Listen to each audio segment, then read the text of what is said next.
Okay. Hi everyone. Today we're going to be Yeah, learning just okay. We're going to be learning a basic CS lesson. So if you guys have any questions, just save them till the end. I'll just answer all the questions in one go. So for this first CS lesson, we're just going to be learning an introduction to Python. And my name is Anirudh Boppana, by the way. So this is our agenda for today. We're going to start off with like basically answering the question, what is Python? Any other information you may be wondering about it.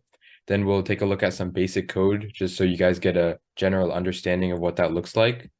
And then next, we're going to learn about data types. So there are a bunch of different data types in Python, and they're a good building block to whatever's next and more advanced topics. So we should start learning those. And then for this full program, I don't think we'll have time to do this time, but definitely next time. So, introduction. What is Python? Python was created by Guido van Rossum and it was first released in 1991. It's like not too old compared to Java or C, but it is an older language. And it was actually named after a comedy group called Monty Python, just a fun fact. And Python 2 and 3 are the main versions, but everyone pretty much today uses Python 3 because the syntax and basically writing it is a lot easier. This is some more facts about Python. In this world today, Python is widely used in web development, data science, and artificial intelligence, and it is the leading programming language in the world for beginners. So if you guys have no experience, don't worry because Python is super self-explanatory and it's pretty easy. It's known for its readability and simplicity, as well as its large libraries of modules and resources. So you can pretty much once you get a good grasp and foundation of Python, you'll be able to do stuff on your own and have a lot of access to resources that people have already made because there are so many libraries of all these resources and code that you can look at. So here we have the first basic program you guys will look at. Originally, this you can pretty much just ignore this line for now, this hashtag. Second. Yeah, you can pretty much ignore this part for now. Uh,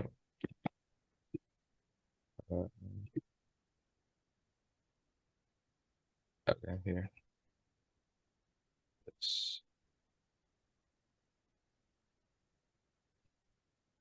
Okay, never mind. Sorry, I can't get rid of that, but you can pretty much just ignore that part. But the main part we're going to be focusing on is this print statement. So what print does is basically it tells the Python computer, this is like within the code interface itself. So this is the stuff that you're writing. So you write print, and then you have some argument in these brackets. If you notice the structure, it's always going to be something like this. So you have the print, which is the name of the function, and then you have in quotation marks the argument. So in this case, the argument is hello world. And what this does is once you write this and run your code, it sends it to the compiler. The Python compiler is just anything that assembles the code, and then you'll get a final output in the output screen.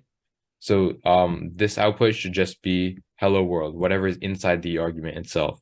None of this print stuff gets printed because that's the point of it. You're printing whatever is in here to the output. That was just like a basic look at what a program looks like, but with the print statement, but we'll take a step back and look at some of the foundational data types. So what data types are essentially a classification or categorization of data items. In this beginner Python course, we'll focus on 5 data types to begin with. There are a few more in Python. We might take a look at those in coming lessons, but these are just the super basic ones.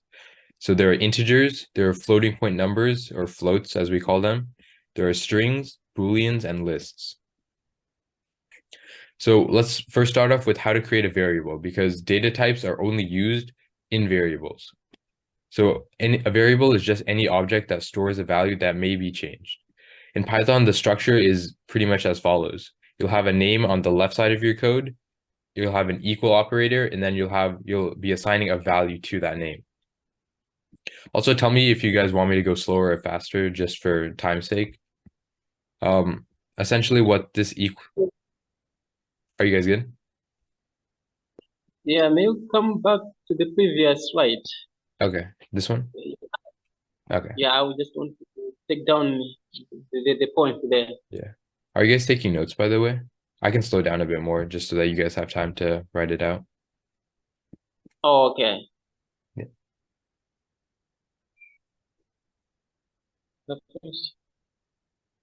Yeah, so you can proceed now. Okay. So Yep. in Python, we have just like the structure as I mentioned before. This equal sign is called the assignment operator. This one is like you should know the name of these just in general. So essentially what it does, it takes anything that's on the right side, which is this value, and it assigns it to whatever's on this left side. So in Python, there's no need to declare what type of variable it is. As you can see, like there's no name of integer or any other type here, but Python is able to detect what type the value is by itself, and then automatically categorize this name of the variable by that. I'll show you an example to see what I mean on the next slide. But something else you should know is that variables are case sensitive, meaning that something like example with a lowercase e and example with an uppercase e are two different variables. So Python sees those differently. This naming convention may be a little bit tricky, so we're gonna see how it works more closely. Yeah. Yeah, I just want to. Okay, sorry. Maybe it's like maybe coming back what maybe you have already introduced. Should we say that Python is like a programming language? Yeah. That is in short, right? Okay, should I go back to here? Like the introduction Python slides?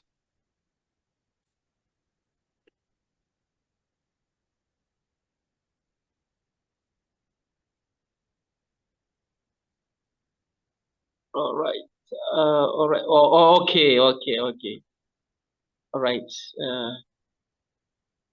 Okay. Fine. So, okay. I understand now. Then you can Okay. proceed. Yeah. Essentially, Python, what you're doing is on your computer or whatever, you have like these interfaces. So basically, you can enter whatever code you like. And then, given that it doesn't have any errors or anything, if you run the code, essentially what the Python compiler will do, the compiler, it just pretty much organizes your code and makes it in a format that it's able to run. And then you'll be able to see whatever the output is. So in this case, like this print statement, like I was saying earlier, this is like what you will be seeing. Like you'll be writing print hello world, and then once you run the code, obviously I can't show you on the slides, but what it should look like is pretty much just something like this. This is the output. You should see this is pretty much what the output should look like. Notice that it's pretty much whatever is just inside this argument that's being printed. Yeah. Okay. Okay. Okay, so this is for naming conventions of variables. Are you guys clear on what variables are? I can go back if you need. Yeah, you can proceed. Okay.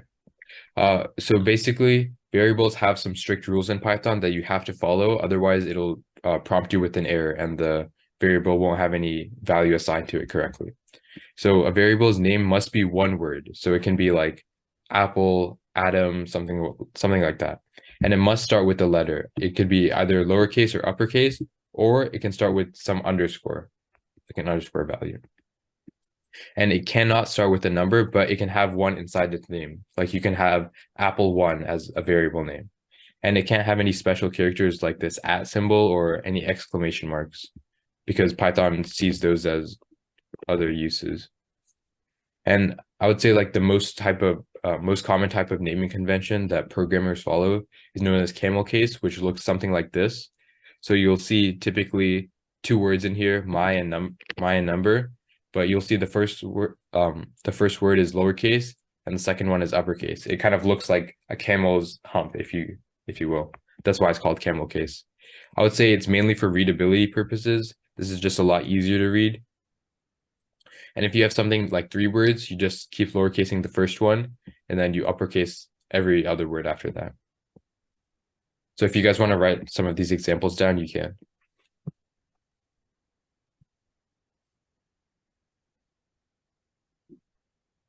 Um,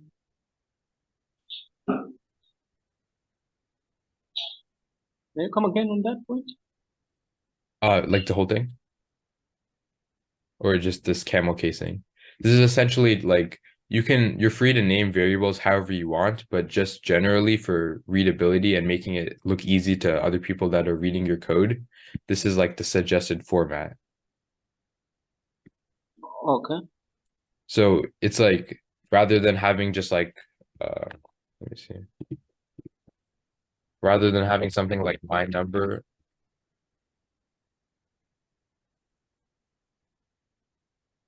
Yeah, like rather than all the way. yeah, like this N is capitalized, it makes it a bit more apparent to see like what it's kind of trying to tell you. Okay. But it's honestly up to you. This is just like the main way that people use it. I use this way too.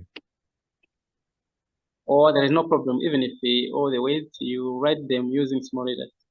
Yeah. Like these two at the Oh, top are like the only rules that you have to follow. Everything else is just like style, whatever style you choose. okay, fine. Okay, so here I have a quiz for you guys. Um, so you guys have to choose two correct variable names out of these five. So there are two correct ones and three wrong ones.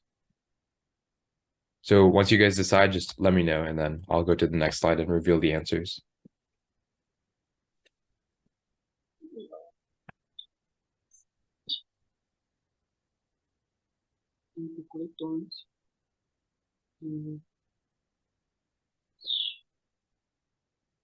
But there are five there, so you have said there are two possible. Yeah, two correct ones and three wrong ones.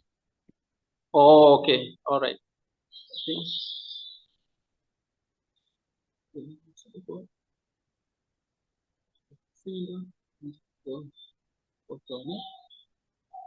Should be those margin. I mean, there's no what symbols. So they will apply the correct ones are the second one and the fourth one, whereas the wrong ones. Is that your final The, answer? the correct ones. Yeah, correct ones. It's variable number 2 and number 4. You're close. Ah, It's eh? Yes, number 2 and number 4 are the correct variables, whereas number 1, number 3, and number 5, they're okay. not correct.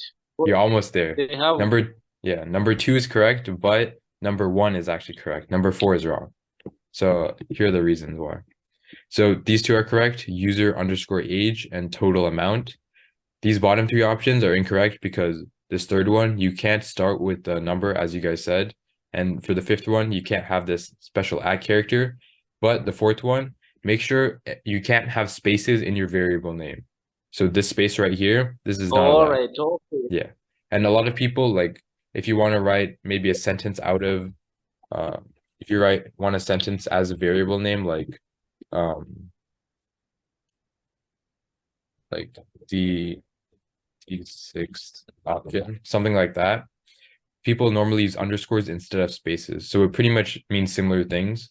It shows that there's like a space between each word. Other people try to name like this rather than like this camel case, like I said earlier. So yeah. If you guys want to write the examples down, feel free. Yeah, they are writing. They're still writing.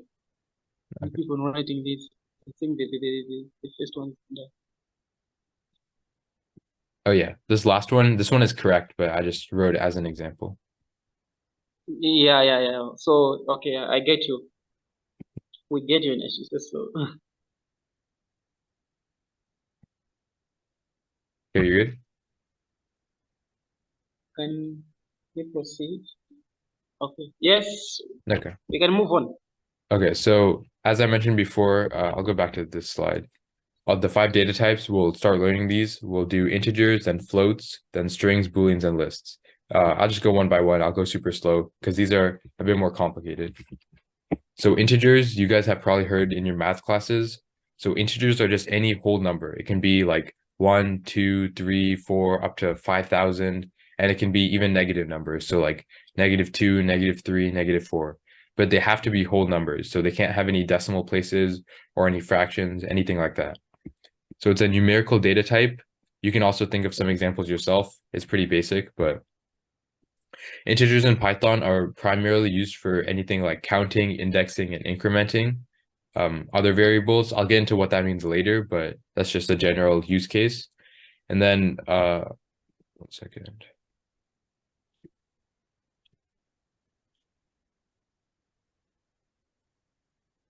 Okay. Okay, first let's see like how to use it. So as I mentioned before, when you're assigning a value to a variable, you have the name on the left side. So this age is the variable. You have the assignment operator, which is your equal sign, and then you have the value on the right side.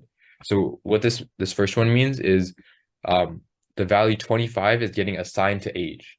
So later on, we'll start using variables in the code itself, but essentially what this means is that age has a value of 25. This is what this is doing.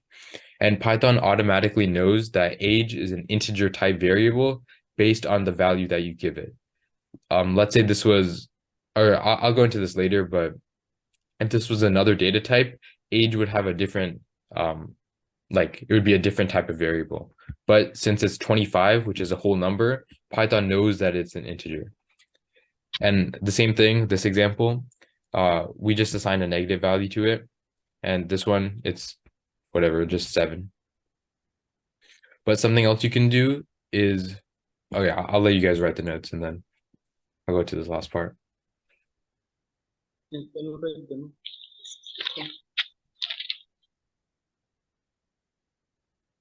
Yeah.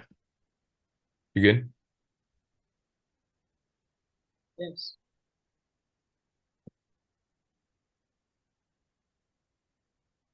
Yeah, I'll just get to this last part after you guys finish writing this stuff. You don't have to write all of it, just like the stuff that you don't already know.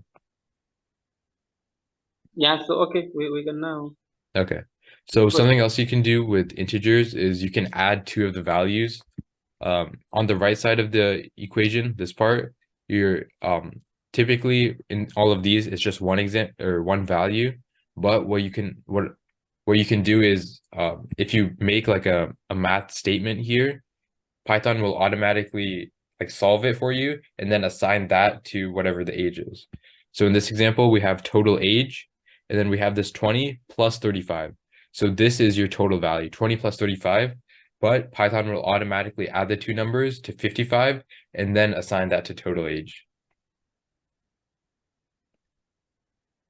Typically, this doesn't really make sense because you would just assign 55 to it, but if you have other variables like age of person 1 and age of person 2, if you want to add those 2 up and then assign that to the total age, that's a typical use case. But in this case, it's just showing as an example.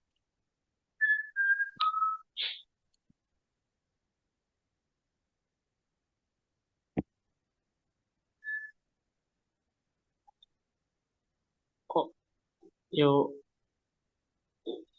you have given us a chance to ask a question. Oh yeah, you guys can ask questions. I was gonna save them till the end, but you guys can go as you want if you have any questions. Now, for the meantime, no, we can proceed. Okay. Yeah.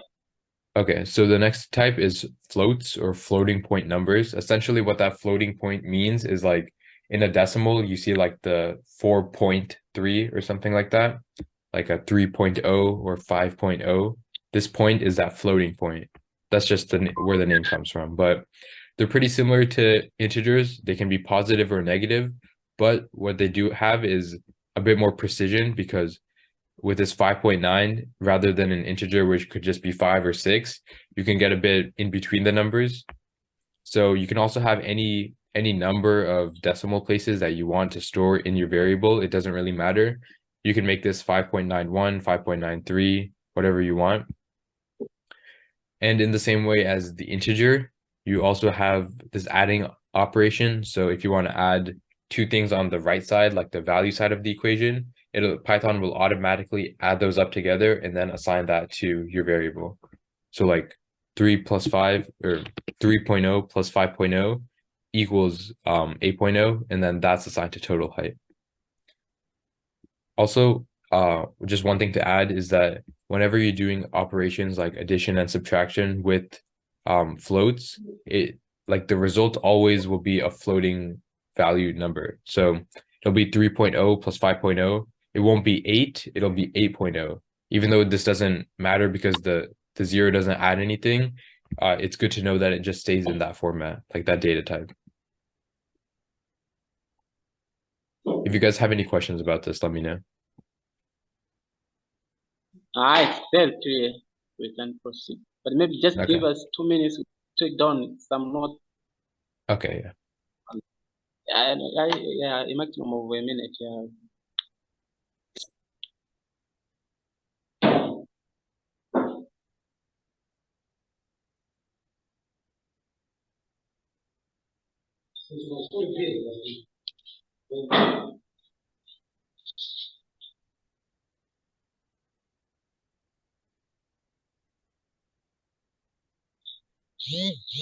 Right.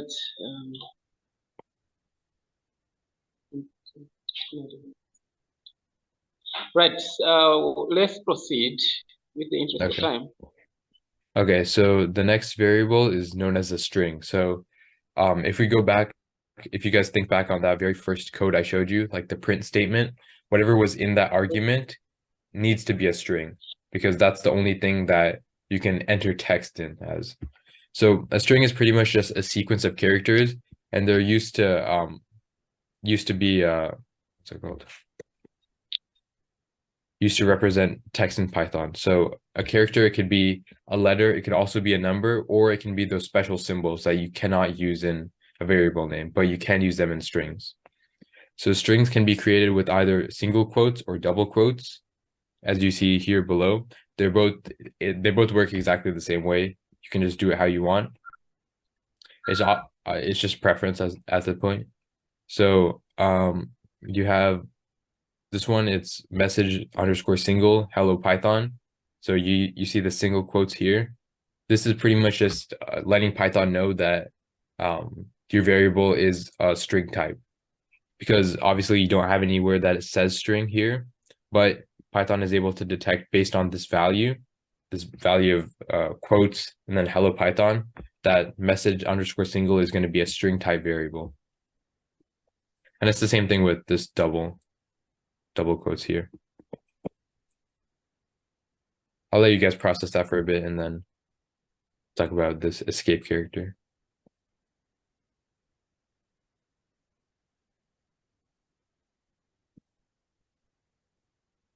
Okay. May I come? Wait, sorry, can you repeat that? We can't hear you. May I come again? Oh, okay. So we're gonna move on to this escape character sequence. It's known as the new line operator. So what this slash n, this backslash n, this is what the operator is. So if you stick it in between, if you stick it in between a print statement like this, I'll show you what this looks like down here. You have something like print.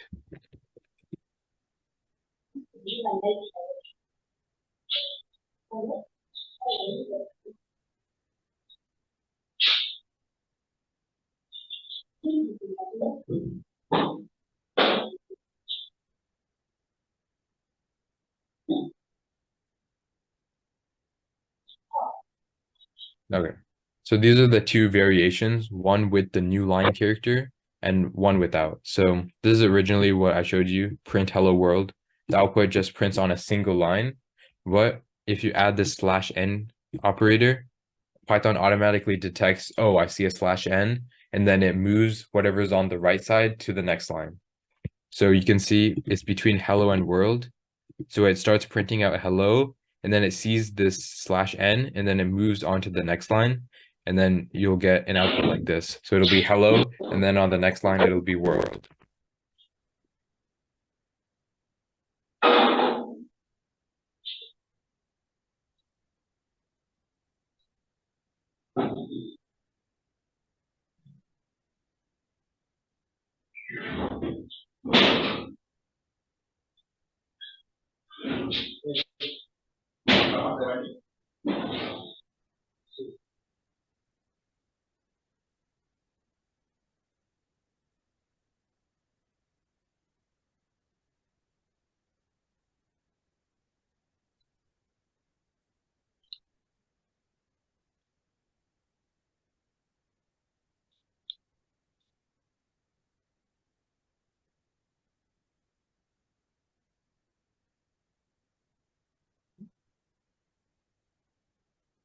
We are saying there's something to do.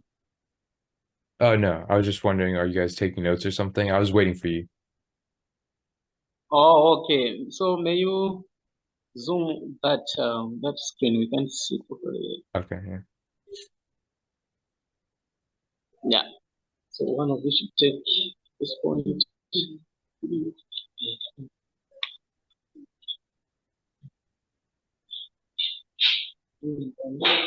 Language.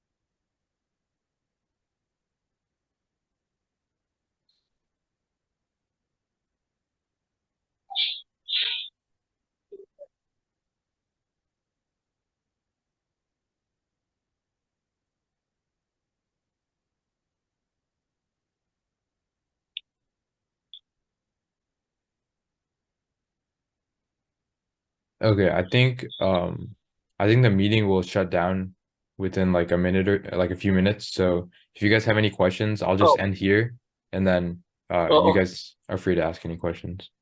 yeah, yeah. We So can yeah, get to then the you can proceed. yeah, we can get to these next time. These two. These are pretty simple. Okay. So if you guys have any questions, let me know. Um, think- You guys want me to go back? I can go back to the slides. I'll also send it to you guys so you can look at it again. anyway, the last part, we had some challenges. The last part, The strings. especially the last slide. Yes. Yeah. Okay, About I'll just leave string. it up. Yeah, strings. Can you just yes? Can you just come again on this Okay, part? yeah. Yeah. So strings are essentially just a sequence of characters. So if you're trying to assign like a sentence or like a few phrases or a word to a variable, then strings are the way to do it. So as within the string itself, the string is always enclosed or like between two quotation marks, as you see here. Uh,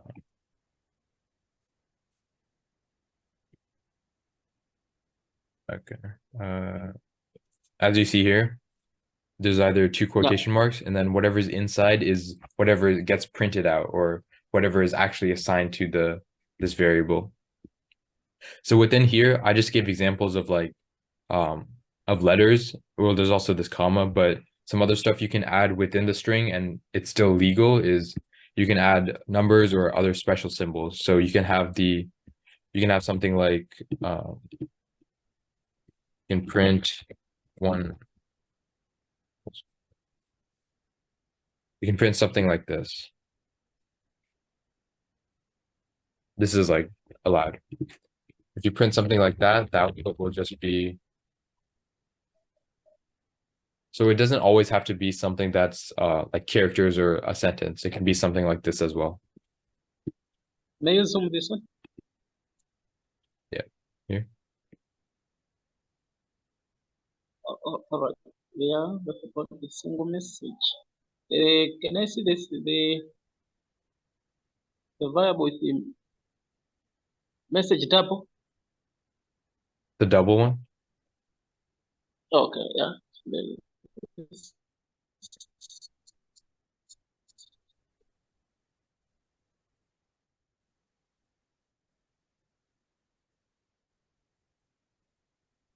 Okay. So, work to-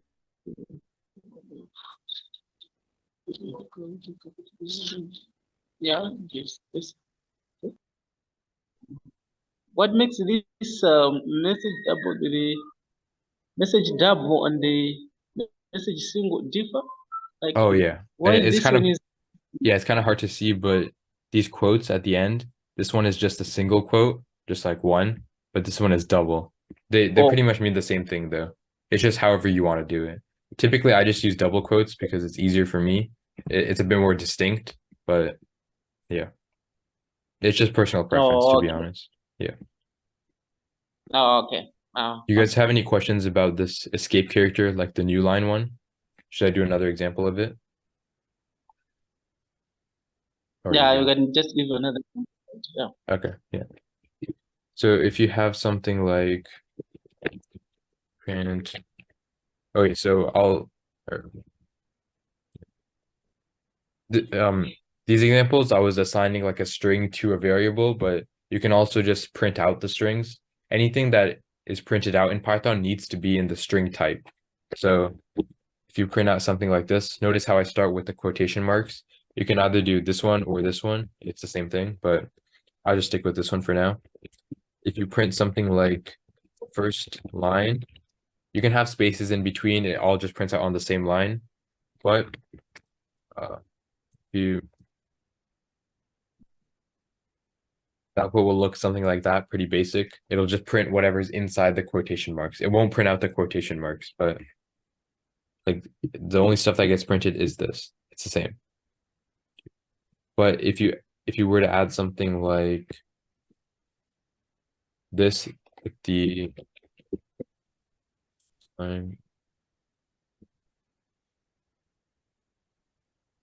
your output would look something like this.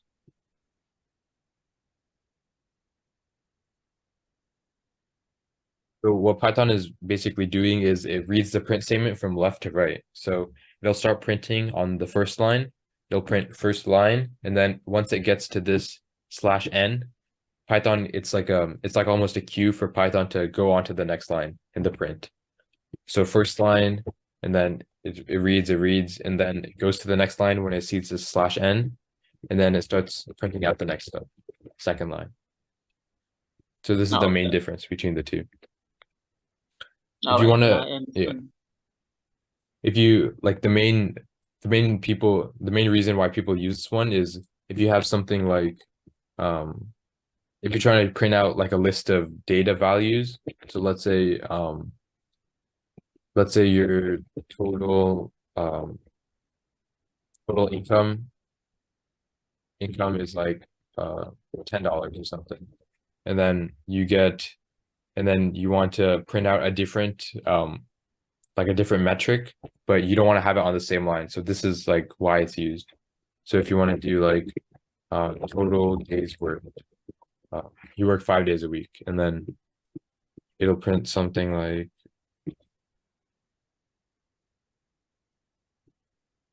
it'll print like this. So instead of having it all on one line like this, it'll print out on two separate lines. So it's a lot more readable for whoever's reading the output. Okay.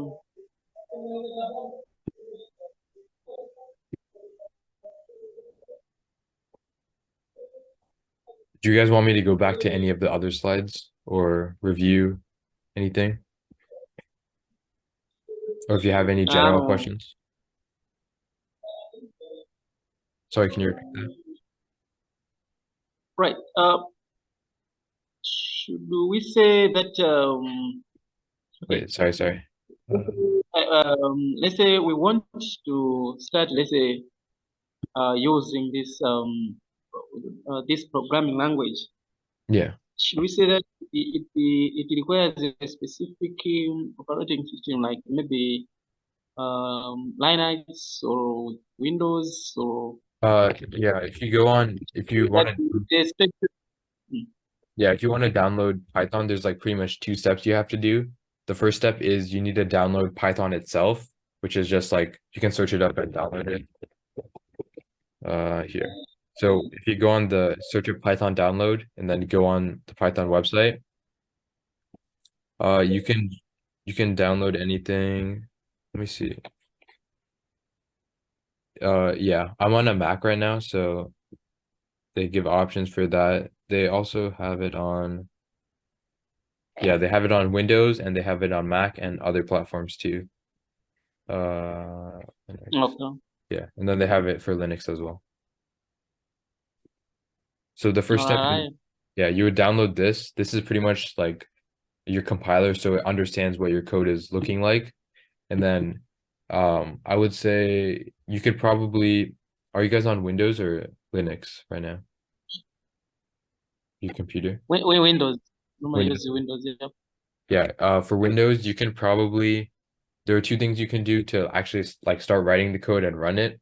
The first thing is you can either just make a normal text document and then start writing your code in there. And then there's an option within file. You can like run the code with Python. So Python will read the text file and then it'll go into its own interface, like figure it out, and then it'll provide you with an output. Or another thing you could do is uh,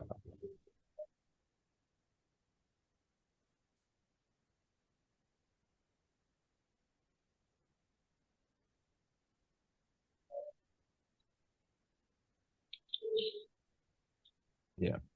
One of these other things is called a Python IDE or integrated development environment. Essentially, what it is like rather than just the normal text file, this is a lot easier to write your code. As you can see, it like organizes everything. This is a lot more complicated, but like this code itself, but it organizes the types of names and types of characters by color, so it's a lot easier to see. And this is what I use. I use PyCharm. This is what it's called. I can send it to you guys in the email, but yeah.